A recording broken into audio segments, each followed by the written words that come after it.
Hey, what's up YouTube? I'm back with another quick Photoshop tutorial. In the last video, we removed the two people in the flag using the selection tool with the fill and content aware option to produce this.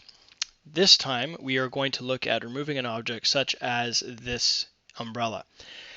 The complication with the umbrella is that because it's just behind the person, using the technique that we used in the previous video would not work because we would wind up taking some of his leg as a selection because the content aware tool takes the information from around it and kind of blends it, but it would be confused with his leg.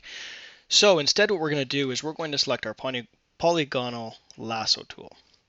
We're going to make a selection around the object that we want to get rid of. But when it comes to the edge of the object that we're keeping, so such as this guy's leg here, we're going to wind up making a selection that is just inside his leg. And as you can see there, what I'm doing is I'm actually shaving off a part of his leg. So it'll trim him down, yes, but it's not going to trim it down enough that it's going to cause a problem. And the reason that we want to do that rather than go right on the line is because we want to make sure that we don't have any of the umbrella left. And the reason we're using the selection tool the way we are is because the clone stamp tool, when you're using it, it won't stamp outside of the selected area. You can select an option, so you can select a color from here or a color from his pants or anything like that, and paint it inside or outside.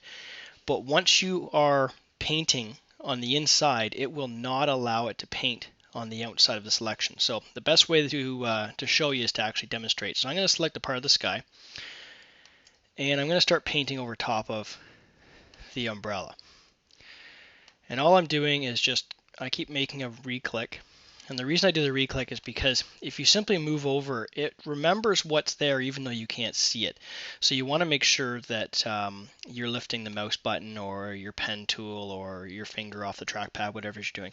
But as you can see there, what I did was as I got close to the edge of the object, I can paint all I want out here and it's not going to affect him, but it is affecting the area that I wanted it to.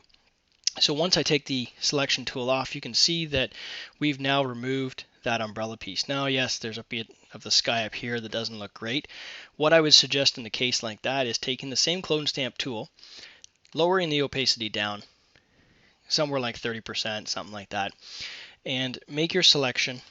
And what you're going to do is you're just going to blend it a little bit. And all you're doing there is simply blending the two pieces together. So where you had your selection and the other one. And you can see now that it's completely gone. The same would work for below here.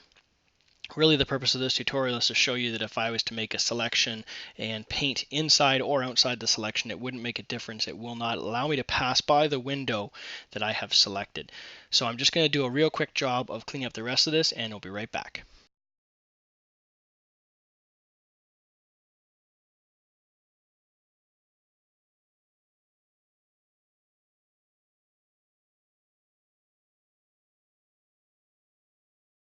Okay, and we're back. You can see that now the horizon is clean. We got rid of the bottom of the pole and we managed to get rid of the pile of clothing as well. If we wanted to make that look a little bit nicer, we could probably take some cloning from over here and move it over here, even if it's just a single amount. So for example, if I take that and move it over something like here, so you can see now it looks kind of like part of the sand, so that's perfect.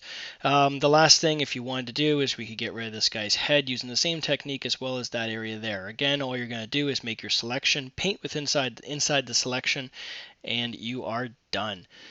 As always, thanks for watching. Don't forget to hit the like button below, subscribe to my channel. You can follow me on Twitter at 5150photogs. Send me a message, any requests, and I'll get to them as soon as possible. Thanks. Bye-bye.